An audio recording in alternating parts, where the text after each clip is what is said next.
மகாத்மா காந்தி 100 நாள் வேலைத்திட்ட பெயரை மாற்றியதை கண்டித்து கர்நாடக முதலமைச்சர் சித்தராமையா தலைமையில் காங்கிரஸ் கட்சியினர் போராட்டத்தில் ஈடுபட்டனர்.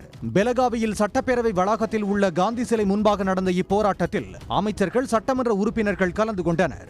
100 நாள் வேலைத்திட்ட பெயர் மாற்றத்தை கண்டிக்கும் பதாகைகள் மற்றும் மகாத்மா காந்தியின் புகைப்படங்களை ஏந்தியவாறு அவர்கள் முழக்கங்களை எழுப்பினர்.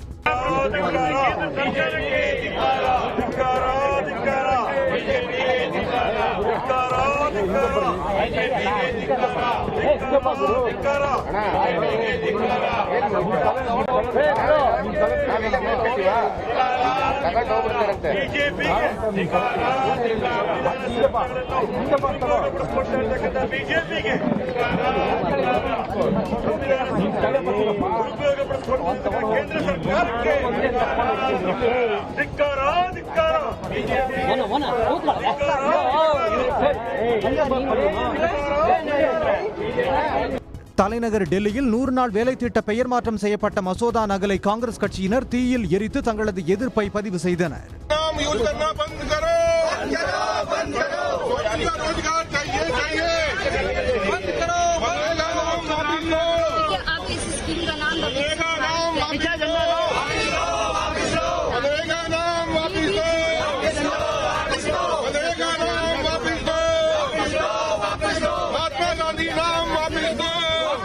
மகாத்மா காந்தி 100 நாள் வேலைத்திட்ட பெயரை மாற்றியதை கண்டித்து மத்திய பிரதேச மாநிலம் போபாலில் நடைபெற்ற சட்டமன்ற கூட்டத்தொடரில் காங்கிரஸ் உறுப்பினர்கள் வெளிநடப்பு செய்தனர். திருப்பரங்குன்றம் மலை உச்சியில் உள்ள தூணில் தீபங்கள் ஏற்றியதற்கான சான்றுகள் உள்ளதா? அங்கு தீபம் ஏற்ற குறுக்கு வழியை கையாண்டது ஏன் என உயர்நீதிமன்ற நீதிபதிகள் சரமாரி கேள்வி எழுப்பியுள்ளனர். திருப்பரங்குன்றம் மலை உச்சியில் உள்ள தூணில் தீபத்தை ஏற்ற வேண்டும் என்ற தனி நீதிபதி திரு GR சுவாமிநாதன் உத்தரவை ரத்து செய்ய கோரி மாவட்ட ஆட்சியர் மற்றும் கோயில் செயல் அலுவலர் தாக்கல் செய்த மேல்முறையீட்டு மனுக்கள் நீதிபதிகள் திரு ஜெயச்சந்திரன், திரு ராமகிருஷ்ணன் ஆகியோர் முன்பு 3வது நாளாக இன்று மீண்டும் விசாரணைக்கு வந்தன. அப்போது வாதிட்ட மனுதாரர் திரு அரசபாண்டியன் தரப்பு வழக்கறிஞர் திரு ஸ்ரீராம், தீபம் ஏற்ற அனுமதி அளித்தால் பொது அமைதி சீர்கெடும் என்று மதுரை மாவட்ட ஆட்சியர் மற்றும் மாநகர் காவல் ஆணையர் கூறுவது வெறும் சாக்கு போக்குதான் என்று கூறினார். அதனைத் தொடர்ந்து வாதிட்ட மனுதாரர் திரு ராம ரவிக்குமார் தரப்பு வழக்கறிஞர் திரு அருண் சாமிநாதன் வழக்கு சம்பந்தமான வீடியோ ஒளிபரப்பை காண்பிப்பதாக கோரிக்கை வைத்தார். ஆனால் அதனை ஏற்க மறுத்த நீதிபதிகள் மலை உச்சியில் தீபம் ஏற்ற வேண்டும் என்ற மனுதாரரின் கோரிக்கை விசாரணைக்கு உகந்ததா என வினவினர். அதற்கு பதிலளித்த திரு அருண் சாமிநாதன், தமிழகத்தில் மலை உச்சியில்தான் தீபம் ஏற்றப்படுகிறது என்றும் இங்கு மட்டும்தான் உச்சி பிள்ளையார் கோவிலில் தீபம் ஏற்றப்படுகிறது என்றும் கூறினார். மலை உச்சியில் தீபம் ஏற்றுவது தொடர்பான விவகாரத்தில் இரு தரப்பினருக்கும் இடையே சமரச பேச்சுவார்த்தை நடத்தலாமா என்று தாங்கள் கேட்டிருந்ததாகவும், ஆனால் அதற்கு வாய்ப்பு இல்லை என்றும் நீதிபதிகள் தெரிவித்து வழக்கை ஒத்திவைத்தனர். மகாத்மா காந்தி ஊரக வேலைவாய்ப்பு உறுதி திட்டத்தின் பெயர் எவ்வித மாற்றமும் இன்றி தொடர வேண்டும் என ஒன்றிய அரசை அதிமுக பொதுச் செயலாளர் எடப்பாடி பழனிசாமி வலியுறுத்தியுள்ளார். இது தொடர்பாக அவர் வெளியிட்டுள்ள அறிக்கையில், 2021ஆம் ஆண்டு சட்டமன்ற தேர்தலின் போது திமுக தேர்தல் அறிக்கையில் மகாத்மா காந்தி ஊரக வேலைவாய்ப்பு உறுதி திட்டம் 100 நாட்களில் இருந்து 150 நாட்களாக உயர்த்தப்பட்டு ஊதியமும் உயர்த்தப்படும் என்று அறிவித்திருந்ததையும் அது நிறைவேற்றப்படவில்லை என்றும் சுட்டிக்காட்டியுள்ளார். ஒன்றிய அரசு 100 நாள் வேலை திட்டத்தை 125 நாட்களாக உயர்த்த உத்தேசித்துள்ளதை வரவேற்பதாக கூறியுள்ள பழனிசாமி, திட்டத்தின் பெயர் எவ்வித மாற்றமும் இன்றி தொடர வேண்டும் என்று கேட்டுக் கொண்டுள்ளார்.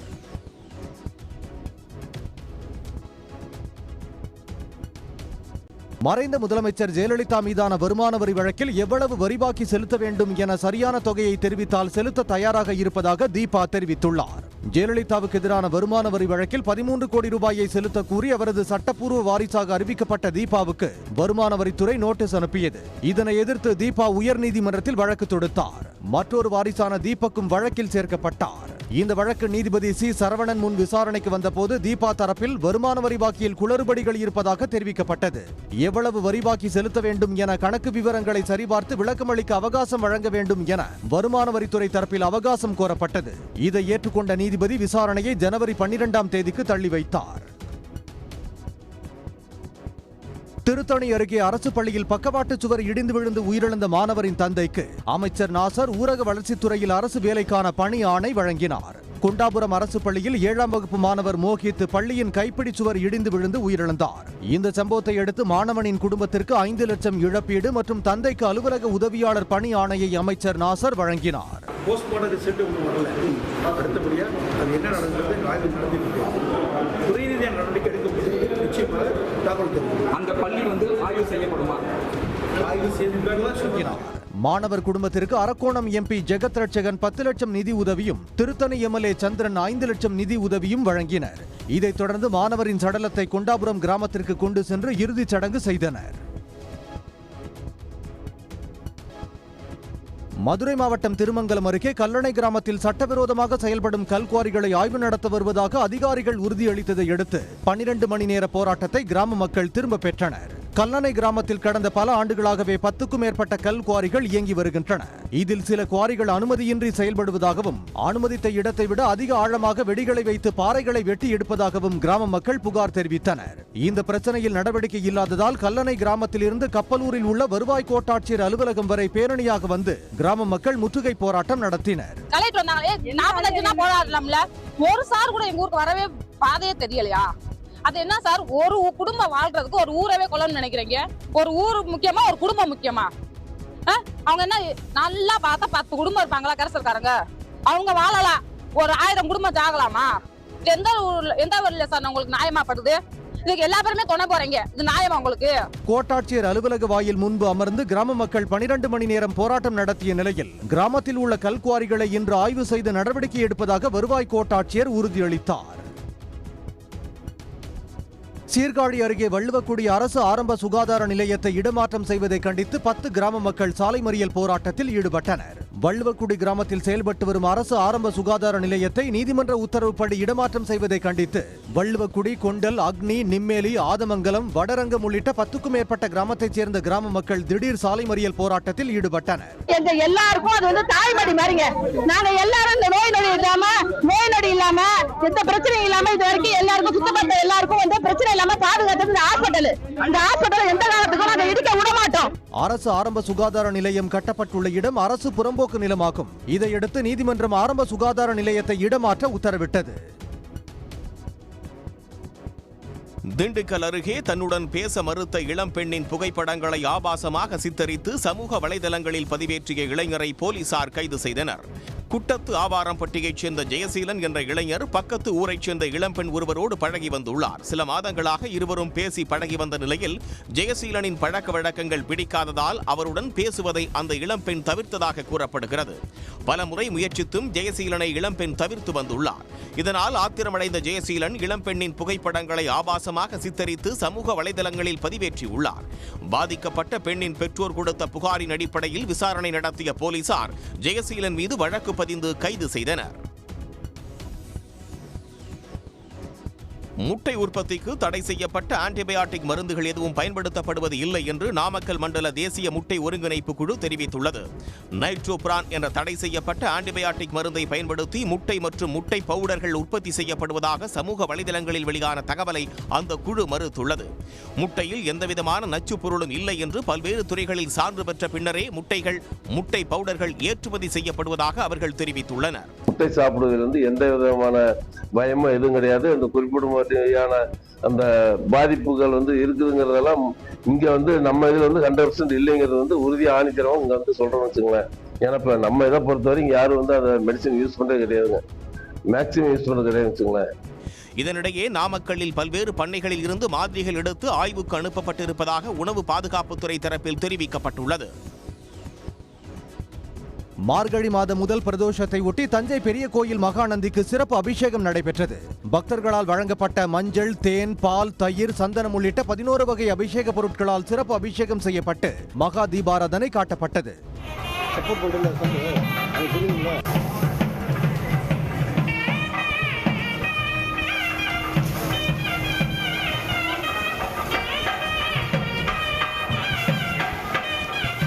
திருவண்ணாமலை அண்ணாமலையார் கோயிலில் ஆயிரங்கால் மண்டபம் அருகே உள்ள நந்தி தேவருக்கு 108 கிலோ விபூதி, 1000 லிட்டர் பால் கொண்டு சிறப்பு அபிஷேகம் செய்யப்பட்டது. இதேபோன்று தமிழ்நாட்டில் உள்ள சிவாலயங்களில் பிரதோஷத்தை ஒட்டி சிறப்பு வழிபாடு நடைபெற்றது. பக்தர்கள் ஏராளமானோர் கலந்து கொண்டு வழிபட்டனர். தூத்துக்குடி மாவட்டம் பேட்டமாநகரம் பேருந்து நிறுத்தத்தில் உள்ள பயணிகள் நிழற்குடை கட்டிடம் சிமெண்ட் பெயர்ந்து கம்பிகள் வெளியில் தெரிந்தபடி பயணிகளுக்கு பாதிப்பை ஏற்படுத்தும் நிலையில் உள்ளதால் அதனை புதுப்பித்து தர வேண்டும் என பொதுமக்கள் கோரிக்கை விடுத்துள்ளனர். பேட்ட மாநகரத்தில் உள்ள பயணிகள் நிழற்குடை மிகவும் சேதமடைந்து ஆபத்தான நிலையில் உள்ளது. பயணிகள் நிழற்குடையின் மேற்கூரையில் உள்ள சிமெண்ட் பூச்சிகள் ஆங்காங்கே பெயர்ந்து பயணிகள் மீது விழுகின்றன. மேற்கூரையின் உட்புறத்தில் உள்ள இரும்பு கம்பிகள் துருப்பிடித்து வெளியில் தெரியும் நிலையில் உள்ளன. இது எந்த நேரத்திலும் இடிந்து விழும் அபாயத்தில் உள்ளதாக பொதுமக்கள் அச்சத்துடன் தெரிவிக்கின்றனர். மழைக்காலங்களில் மேற்கூரையிலிருந்து தண்ணீர் கசிவதால் பயணிகள் உள்ளே நிற்க முடியாத நிலையும் உள்ளதாக இப்பகுதி மக்கள் புகார் தெரிவிக்கின்றனர்.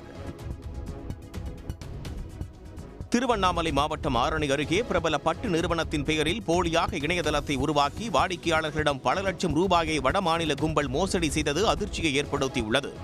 1000 ரூபாய் மதிப்பிலான பட்டுப்புடவைகள் வெறும் 299 ரூபாய் மட்டுமே என்று ஆசை வார்த்தை கூறி அந்த கும்பல் மோசடியில் ஈடுபட்டது விசாரணையில் தெரியவந்துள்ளது. போலியான வெப்சைட்டுகளை கண்டு ஏமாற வேண்டாம் என்று ஒன்னுபுரத்தில் உள்ள TSR பட்டு நிறுவனத்தினர் பொதுமக்களை கேட்டுக் கொண்டுள்ளனர். ஸோ இது குறித்து நாங்கள் எங்களோட போலீஸ் ஸ்டேஷன்லேயும் கம்ப்ளைண்ட் கொடுத்துருக்கோம், திருவண்ணாமலை சைபர் கிரைம்லேயும் கொடுத்துருக்கோம். ஸோ அவங்களும் எங்களுக்கு ஃபுல் சப்போர்ட் பண்ணி இதுக்கு ஆக்ஷன்ஸ் எடுத்துகிட்டு இருக்காங்க. ஸோ மக்கள் நீங்களும் கவனமாக இருக்கணும். உண்மையான பேஜ் தானே, ஃபாலோயர் கவுண்ட் செக் பண்ணுங்கள். எங்களுக்கு பார்த்தீங்கன்னா யூடியூப் அண்ட் இன்ஸ்டாவில் 1 மில்லியன் + ஃபாலோயர்ஸ் இருக்காங்க. அண்ட் எல்லாமே எங்களோட வெரிஃபைட் பேஜஸ். TSR பட்டு மையத்தின் சார்பில் அளிக்கப்பட்ட புகாரின் பேரில் சைபர் கிரைம் போலீசார் மோசடி கும்பலை தேடி வருகின்றனர்.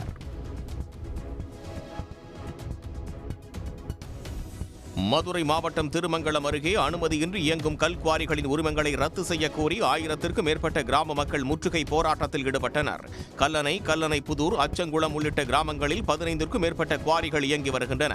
கூடுதலாக சில குவாரிகளுக்கும் அரசு அனுமதி அளித்திருப்பதாக கூறப்படுகிறது. இதனால் ஆத்திரமடைந்த கிராமத்தினர் கடந்த 45 நாட்களுக்கு மேலாக போராட்டம் நடத்தி வரும் நிலையில் அரசின் கவனத்தை ஈர்க்கும் விதமாக திருமங்கலம் RDO அலுவலகத்தை முற்றுகையிட்டனர்.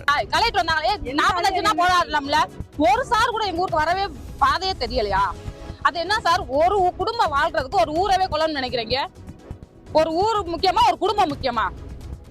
அவங்க என்ன நல்லா பார்த்தா 10 குடும்பம் இருப்பாங்களா கரசல்காரங்க? அவங்க வாழலாம், ஒரு 1000 குடும்பம் ஜாகலாமா? எந்த ஊர்ல சார் உங்களுக்கு நியாயமாப்படுது? இதுக்கு எல்லா பேருமே துணை போறீங்க, இது நியாயமா உங்களுக்கு? முன்பாக இவர்கள் வாகனங்களில் வந்து கப்பலூர் சுங்கச்சாவடி அருகே மறியலில் ஈடுபட்டனர். உச்சநீதிமன்றத்தில் தமிழ்நாட்டின் வாதங்களை மூத்த வழக்கறிஞர்கள் மூலம் முழுமையாக எடுத்துரைத்து அனைத்து நடவடிக்கைகளையும் எடுக்க வேண்டும் என்று தமிழ்நாடு அரசுக்கு எதிர்க்கட்சித் தலைவர் எடப்பாடி பழனிசாமி வலியுறுத்தியுள்ளார். அவர் விடுத்துள்ள அறிக்கையில், தமிழ்நாட்டில் நவோதயா பள்ளிகள் அமைக்க சென்னை உயர்நீதிமன்றம் அளித்த உத்தரவுக்கு எதிரான தமிழக அரசின் மேல்முறையீட்டு மனுவை உச்சநீதிமன்றம் தள்ளுபடி செய்துள்ளதாக குறிப்பிட்டுள்ளார். இந்த வழக்கில் திமுக அரசு முறையாக வாதிடாமல் கோட்டை விட்டு விட்டதாகவும், இருமொழி கொள்கையில் உறுதியாக இருப்பதாக கூறிக்கொள்ளும் திமுக அரசு நவோதயா விவகாரத்தில் இரட்டை வேடம் போடுவது தற்போது மக்களுக்கு வெட்ட வெளிச்சமாகிவிட்டது என்று எடப்பாடி பழனிசாமி குற்றம் சாட்டினார். திமுக ஆட்சியில் பதிவு பெற்ற அமைப்புசாரா தொழிலாளர்களுக்கு இதுவரை 3230 கோடி ரூபாய் மதிப்பீட்டிலான நலத்திட்ட உதவிகள் வழங்கப்பட்டுள்ளன என்று அமைச்சர் CV கணேசன் கூறியுள்ளார். சென்னை நுங்கம்பாக்கத்தில் நடைபெற்ற கூட்டத்தில் பேசிய அமைச்சர் CV கணேசன், 20 அமைப்புசாரா நலவாரியங்களில் இருந்து பெறப்படும் மனுக்களின் மீது உடனுக்குடன் தீர்வு காணவும் நிலுவை ஏதும் இன்றி செயல்பட வேண்டும் என்றும் தொழிலாளர் துறை அலுவலர்களுக்கு அறிவுறுத்தினார். தொழிலாளர்களுக்கு இதுவரையில் நலத்திட்டங்கள் வழங்கப்பட்ட பயனாளர் எண்ணிக்கை 36,69,986 பேர். இந்த பயனாளிகளுக்கு வழங்கிய தொகை எவ்வளவு என்று கேட்டீங்கன்னா 3230 கோடியே 16,35,994 ரூபாய் வழங்கப்பட்டுள்ளது என்பதை பெருமையோடு இந்த அவைக்கு நான் தெரிவித்துக் கொள்ள விரும்புகின்றேன். மற்ற அரசியல் கட்சிகளின் கருத்துக்களை காது கொடுத்து கேட்கும் அரசு தமிழ்நாட்டில் இருக்கிறது என்றும், ஆனால் மோடியிடம் அது கிடையாது என்றும் தமிழக வாழ்வுரிமை கட்சி தலைவர் வேல்முருகன் தெரிவித்துள்ளார். சென்னை எழும்பூரில் உள்ள இக்ஸா மையத்தில் வேளாண்மை உழவர் இயக்கம் மற்றும் பூவுலகின் நண்பர்கள் சார்பில் விதை சட்ட மசோதாவும் உழவர் உரிமையும் என்ற தலைப்பில் கருத்தரங்கம் நடைபெற்றது.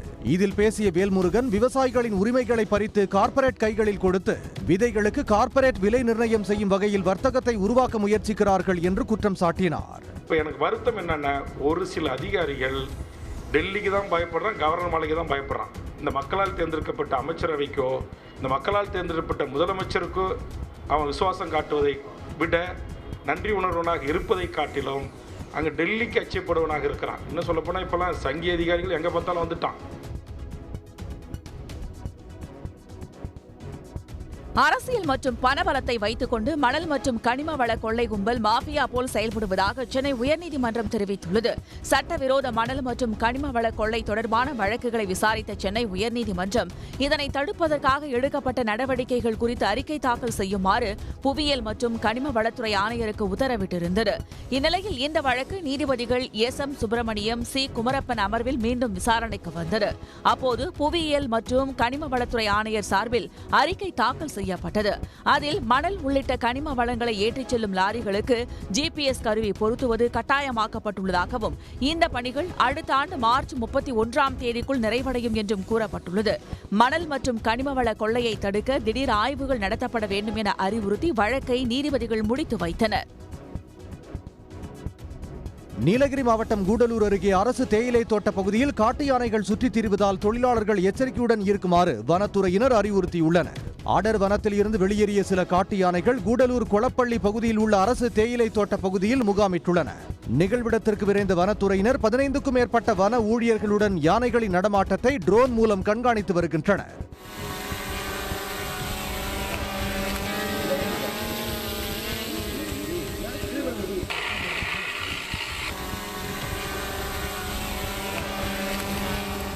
கொளப்பள்ளி அரசு தேயிலை தோட்ட பகுதியில் முகாமிட்டுள்ள காட்டு யானைகள் அவ்வப்போது இருப்பிடத்தை மாற்றி வருகின்றன. அவைகளை தொடர்ந்து கண்காணித்து வரும் வனத்துறையினர் தேயிலை தோட்ட தொழிலாளர்கள் எச்சரிக்கையுடன் இருக்குமாறு அறிவுறுத்தியுள்ளனர். பட்டுக்கோட்டை அருகே சம்பைப்பட்டினம் காப்புக்காடு பகுதியில் 1 கிலோமீட்டர் தூரத்திற்கு 31,000 பனை விதைகளை தன்னார்வலர்கள் சேர்ந்து விதைத்துள்ளனர். சாலையில்லா காப்புக்காடு பகுதியில் சிறுவர்கள், இளைஞர்கள் என பலரும் பனை விதை மூட்டைகளை தோள் மீது சுமந்து சென்று விதைத்த செயல் கவனத்தை ஈர்த்துள்ளது.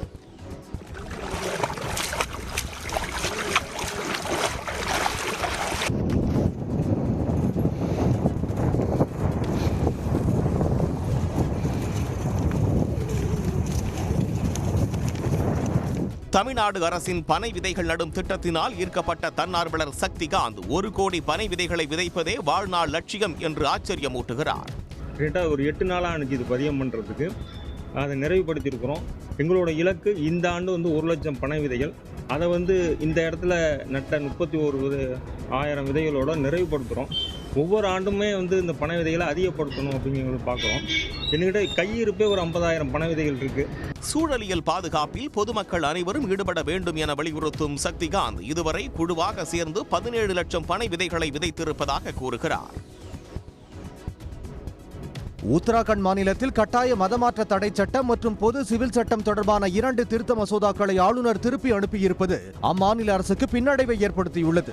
பாஜக நாடு முழுவதும் பொது சிவில் சட்டத்தை கொண்டுவரும் முயற்சியில் நீண்ட காலமாக ஈடுபட்டு வருகிறது. இந்நிலையில் உத்தராகண்டில் முதலமைச்சர் புஷ்கர் சிங் தாமி தலைமையிலான பாஜக அரசு நாட்டிலேயே முதல் மாநிலமாக கடந்த ஜனவரி மாதம் பொது சிவில் சட்டத்தை அமல்படுத்தியது. இதற்கு காங்கிரஸ் மற்றும் மனித உரிமை அமைப்புகள் கடும் எதிர்ப்பு தெரிவித்தன.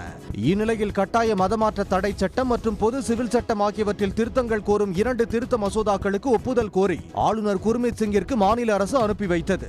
ஆனால் அதில் இலக்கண மற்றும் தொழில்நுட்ப பிழைகள் இருப்பதாகவும் புதிய சட்டங்களில் ஓரிரு குற்றங்களுக்கான தண்டனை காலம் தொடர்பான சந்தேகங்களுக்கு விளக்கம் கேட்டும் ஆளுநர் அவற்றை திருப்பி அனுப்பியுள்ளார். இதையடுத்து மசோதாக்களை மறுவடிவமைப்பு செய்து சுட்டிக்காட்டப்பட்ட தவறுகளையும் தொழில்நுட்ப குறைபாடுகளையும் சரி செய்யும் முயற்சியில் அதிகாரிகள் ஈடுபட்டுள்ளதாக தகவல்கள் தெரிவிக்கின்றன. கட்டாய மதமாற்றம் செய்தால் தற்போது 3 ஆண்டுகள் வரை சிறை தண்டனை வழங்க சட்டத்தில் இடம் உள்ள நிலையில் புதிய மசோதாவில் அதனை ஆயுள் தண்டனையாக மாற்ற திருத்தம் கொண்டுவரப்படுகிறது என்பது குறிப்பிடத்தக்கது.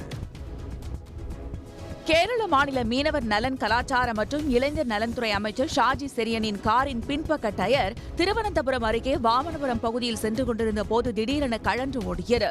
அமைச்சர் ஷாஜி செரியன் ஆலப்புழாவிலிருந்து திருவனந்தபுரத்திற்கு காரில் சென்று கொண்டிருந்த போது திருவனந்தபுரம் வாமனாபுரம் வளைவு பகுதியில் காரின் பின்பக்க டயர் திடீரென கழன்று ஓடி விபத்து ஏற்பட்டது. உடனே கார் ஓட்டுநர் சுதாரித்து காரை நிறுத்தியதால் பெரும் அசம்பாவிதம் தவிர்க்கப்பட்டதோடு அமைச்சரும் காயங்களின்றி தப்பினார். அவர் அங்கிருந்து மற்றொரு காரில் ஏறி திருவனந்தபுரம் தலைமைச் செயலகத்திற்கு சென்றார். இந்த விபத்து குறித்து கேரள போலீசார் விசாரணை மேற்கொண்டு வருகின்றனர். அடிலைடில் நடைபெற்று வரும் ஆஷஸ் டெஸ்ட் கிரிக்கெட் போட்டியில் ஆஸ்திரேலியா முதல் இன்னிங்ஸில் 8 விக்கெட்டுக்கு 326 ரன்கள் சேர்த்து வலுவான நிலையில் உள்ளது. ஆஸ்திரேலியாவில் சுற்றுப்பயணம் மேற்கொண்டுள்ள இங்கிலாந்து அணி 5 போட்டிகள் கொண்ட ஆஷஸ் டெஸ்ட் தொடரில் பங்கேற்றுள்ளது. பெர்த் மற்றும் பிரிஸ்பேன் டெஸ்ட் போட்டிகளில் ஆஸ்திரேலியா வெற்றி பெற்று தொடரில் 2-0 என முன்னிலை பெற்றுள்ளது. இந்நிலையில் அடிலைடில் நேற்று தொடங்கிய 3வது டெஸ்டில் முதலில் இன்னிங்ஸை தொடங்கிய ஆஸ்திரேலிய அணியில் டிராவிஸ் ஹெட், ஜேக் லபுசன் உள்ளிட்டோர் ஆட்டமிழந்தாலும் குவாஜா அலெக்ஸ் கேரி இணை அணியை சரிவில் இருந்து மீட்டது. கவாஜா 82 ரன்னில் வெளியேற மறுமுனையில் அலெக்ஸ் கேரி 106 ரன்கள் குவித்தார். முதல் நாள் முடிவில் ஆஸ்திரேலியா 8 விக்கெட்டுக்கு 326 ரன்கள் சேர்த்திருந்தது. ஸ்டார்க் 33 ரன்களுடனும் நாதன் லயன் ரன் சேர்க்காமலும் களத்தில் உள்ளனர். இந்தியாவுடன் 20 ஓவர் கிரிக்கெட் தொடரில் விளையாடும் இலங்கை மகளிர் அணியினர் சென்னை வந்தனர். இந்தியாவில் 5 போட்டிகளை கொண்ட தொடரில் இலங்கை அணி விளையாட உள்ளது. முதலாவது போட்டி விசாகப்பட்டினத்தில் வரும் 21ஆம் தேதி நடைபெறவுள்ளது. இந்நிலையில் கொழும்புவிலிருந்து விமானம் மூலம் சென்னையில் உள்ள சர்வதேச முனையத்திற்கு வந்த இலங்கை வீராங்கனைகள் அங்கிருந்து உள்ளூர் விமான நிலையத்திற்கு பேட்டரி காரில் அழைத்துச் செல்லப்பட்டனர்.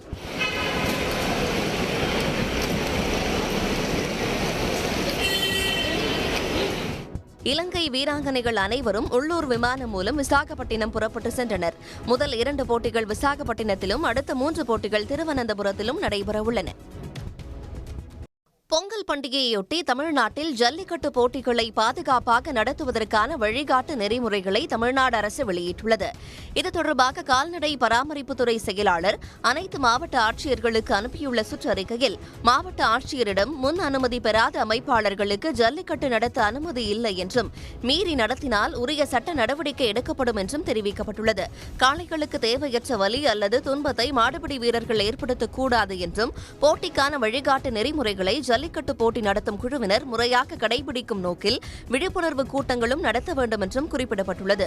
போட்டிகள் நடைபெறும் திடலில் பார்வையாளர்களுக்கு அடிப்படை வசதிகள், அவசர மருத்துவ சிகிச்சைக்கான கட்டமைப்பு உட்பட பாதுகாப்பு அம்சங்கள் இருந்திட வேண்டும் என்றும் குறிப்பிடப்பட்டுள்ளது. இந்த வழிகாட்டு நெறிமுறைகள் வடமாடு, மஞ்சு விரட்டு, எருதுவிடும் நிகழ்ச்சிகளுக்கும் பொருந்தும். அதனை பின்பற்றி போட்டிகளை நடத்த வேண்டும் என தமிழ்நாடு அரசு தெரிவித்துள்ளது. கிறிஸ்துமஸ் மற்றும் புத்தாண்டு விடுமுறையை கொண்டாட நீலகிரி வரும் சுற்றுலா பயணிகள் அனுமதிக்கப்பட்ட இடங்களுக்கு மட்டுமே செல்ல வேண்டும் என மாவட்ட வனத்துறை அறிவுறுத்தியுள்ளது. வரும் 25ஆம் தேதி முதல் ஜனவரி 1ஆம் தேதி வரை நீலகிரிக்கு சுற்றுலா பயணிகள் வருகை அதிகமாக இருக்கும் என்று எதிர்பார்க்கப்படுகிறது. இதையொட்டி முன்னெச்சரிக்கை நடவடிக்கை எடுத்துள்ள மாவட்ட நிர்வாகம், தடை செய்யப்பட்ட வனப்பகுதிகளுக்குள் அத்துமீறி நுழையவும், ட்ரோன் கேமராக்களை விடவும், தடை செய்யப்பட்ட இடங்களை சமூக வலைதளங்களில் பதிவிடவும் தடை விதித்துள்ளது. அனுமதிக்கப்படாத வனப்பகுதியில் ட்ரெஸ்பாஸ் பண்ணுறது அப்படின்றது தண்டனைக்குரிய குற்றம். அங்கே உள்ளே போகிறது, வீடியோ எடுக்கிறது, அதுக்கப்புறம் ட்ரோன் மாதிரி டிவைசஸ் பயன்படுத்துறது அப்படின்றது வனவிலங்குகளுக்கு ஒரு பெரிய தொந்தரவு ஏற்படுத்தும். அதனால் லோக்கல் கம்யூனிட்டி அஃபெக்ட் ஆவாங்க. அதனால் டூரிஸ்ட் ரெஸ்பான்சிபிளாக பிஹேவ் பண்ணும், அலோவ் பண்ணுற இடத்துல மட்டும்தான் வரணும், போகணும் அப்படின்றத வனத்துறை சார்பாக கேட்டுக்கிறோம். விதிமுறைகளை மீறி செயல்படுவோர் மீது வனச்சட்டத்தின் கீழ் வழக்கு பதிந்து நடவடிக்கை எடுக்கப்படும் என தெரிவிக்கப்பட்டுள்ளது. செம்பரம்பாக்கம் ஏரியின் உபரி நீர் குன்றத்தூர் அருகே உள்ள பகுதிகளை சூழ்ந்ததால் மக்கள் வீடுகளை பூட்டிவிட்டு வெளியில் தஞ்சமடைந்தனர். காஞ்சிபுரம், திருவள்ளூர் ஆகிய 2 மாவட்டங்களின் எல்லையில் 6300 ஏக்கர் பரப்பளவில் அமைந்துள்ள செம்பரம்பாக்கம் ஏரி சென்னை மக்களுக்கு முக்கிய குடிநீர் ஆதாரமாக விளங்குகிறது. அண்மையில் பெய்த தொடர் கனமழை காரணமாக ஏரிக்கு நீர்வரத்து அதிகரித்து ஏரி முழு கொள்ளளவை எட்டியதை அடுத்து குன்றத்தூர் அடுத்த நந்தம்பாக்கம், அம்பேத்கர் நகர் பகுதிகளில் உள்ள 100க்கும் மேற்பட்ட குடியிருப்புகளை உபரி நீர் சூழ்ந்து காணப்படுவதால் அப்பகுதிகள் தனித்தீவு போல காட்சியளிக்கின்றன.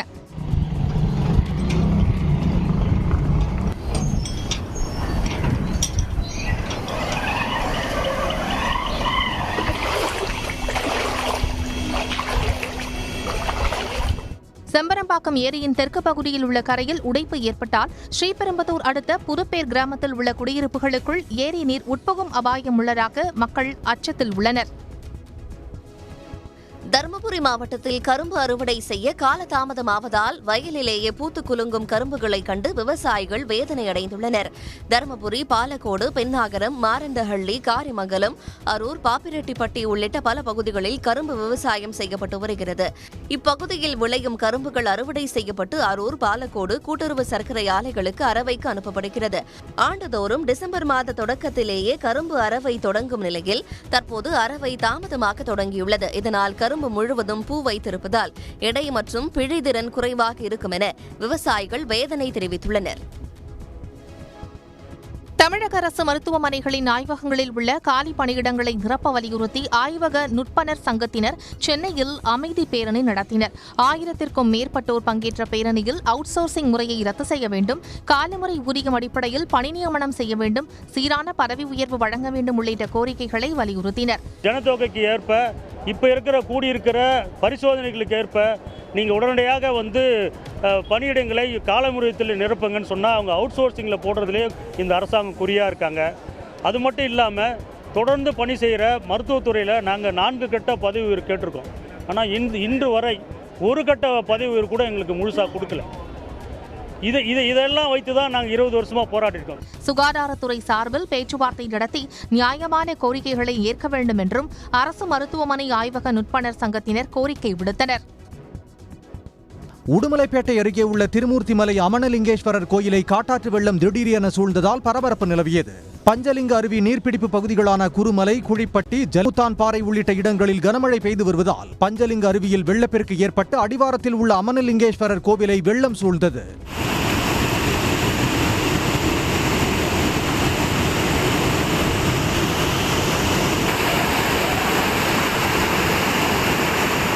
பக்தர்களின் பாதுகாப்பு கருதி கோயிலில் பூஜைகள் நிறுத்தப்பட்டன.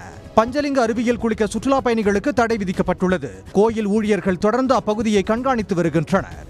100 நாள் வேலை திட்டத்தில் மேற்கொள்ளப்பட்டுள்ள மாற்றங்களை கண்டித்து நாடு தழுவிய அளவில் நாளை போராட்டம் நடத்தப்படும் என்று அகில இந்திய கிராமப்புற வேலை திட்ட தொழிலாளர் கூட்டமைப்பு அறிவித்துள்ளது. மகாத்மா காந்தி ஊரக வேலைவாய்ப்பு உறுதி சட்டம் 2005 என்பதற்கு பதில் VPG ராம்ஜி மசோதா 2025 ஒன்றிய அரசு கொண்டு வந்துள்ளது. இந்த புதிய மசோதாவின்படி பெயர் மாற்றப்பட்டதுடன் 100 நாள் வேலைவாய்ப்பு திட்டம் 125 நாட்கள் வேலைவாய்ப்பு திட்டமாக மாற்றப்பட உள்ளது. மேலும் ஒன்றிய அரசு இதற்கு முழுவதுமாக நிதி அளித்து வந்த நிலையில் இனி மாநில அரசு 40% நிதி வழங்க வேண்டும் என்று குறிப்பிடப்பட்டுள்ளது. 100 நாள் வேலை திட்ட பெயர் மாற்றப்பட்டதற்கும் தொழிலாளர்களுக்கு எதிரான அம்சங்களுக்கும் பல்வேறு அரசியல் கட்சி தலைவர்கள் எதிர்ப்பு தெரிவித்து வருகின்றனர். மேலும் இதற்கு கண்டனம் தெரிவிக்கும் வகையில் பல்வேறு அரசியல் கட்சிகள் போராட்டத்தை அறிவித்துள்ளன. இந்த நிலையில் நாளை நாடு தழுவிய அளவில் மாபெரும் போராட்டம் நடத்தப்படும் என்று அகில இந்திய கிராமப்புற வேலை திட்ட தொழிலாளர் கூட்டமைப்பு அறிவித்துள்ளது. அபாயகரமான அளவில் அதிகரித்து வரும் காற்று மாசுபாட்டை குறைக்கும் நடவடிக்கையாக இன்று முதல் டெல்லியில் உள்ள அரசு மற்றும் தனியார் அலுவலகங்கள் 50% ஊழியர்களுடன் மட்டும் செயல்பட உத்தரவிடப்பட்டுள்ளது. டெல்லியில் கடும் குளிர், பனிமூட்டத்துடன் காற்று மாசும் அதிகரித்து வருவதால் மக்கள் சுவாச பாதிப்பு உள்ளிட்ட பல சுகாதார பிரச்சினைகளுக்கு இலக்காகி வருகின்றனர். அதிகாலை வேளைகளில் அடர் பனிமூட்டத்துடன் நச்சுப்புகை சாலைகளை வியாபித்து வருவதால் மக்களின் இயல்பு வாழ்க்கை பாதிக்கப்பட்டுள்ளது.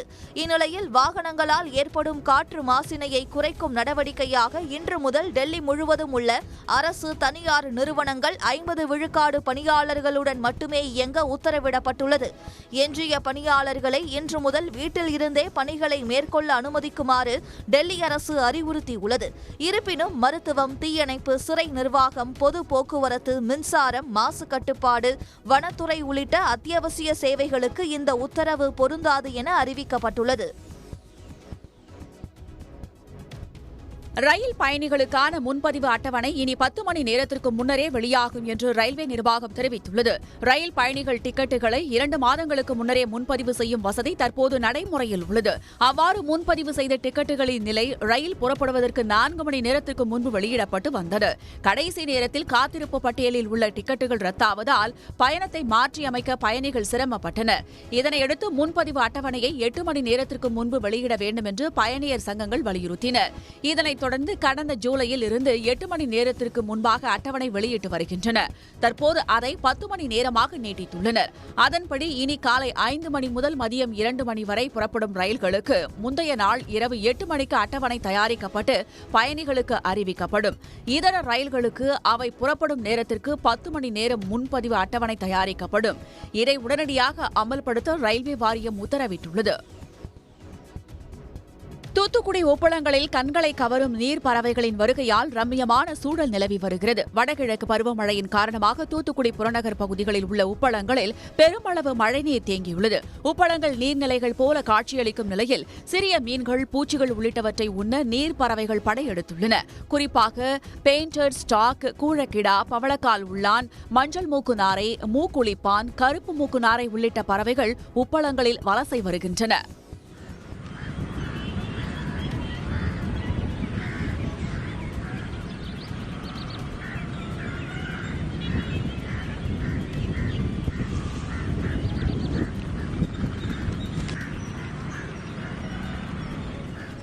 பனிப்பொழிவிற்கு இடையே உப்பளங்களை சுற்றி பறவைகள் வலம் வரும் அழகான காட்சிகளை அப்பகுதி மக்கள் கண்டு ரசித்து வருகின்றனர். இந்த நிலைமை தொடர்ந்து நீடித்தால் தூத்துக்குடி புறநகர் உப்பளங்கள் நீர் பறவைகளின் தற்காலிக கூடாரமாக மாறும் வாய்ப்பு உள்ளதாக சுற்றுச்சூழல் ஆர்வலர்கள் கூறுகின்றனர்.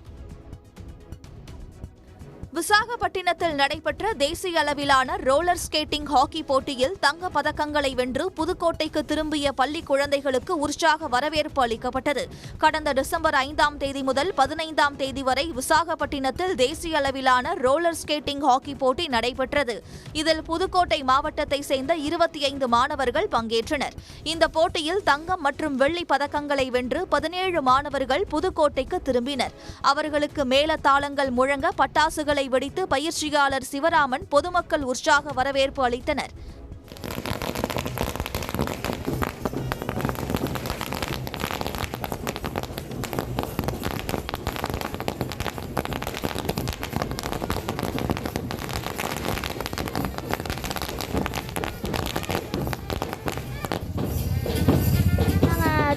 புதுக்கோட்டையில் உள்ள கலைஞர் பூங்காவில் விளையாடுறோம்.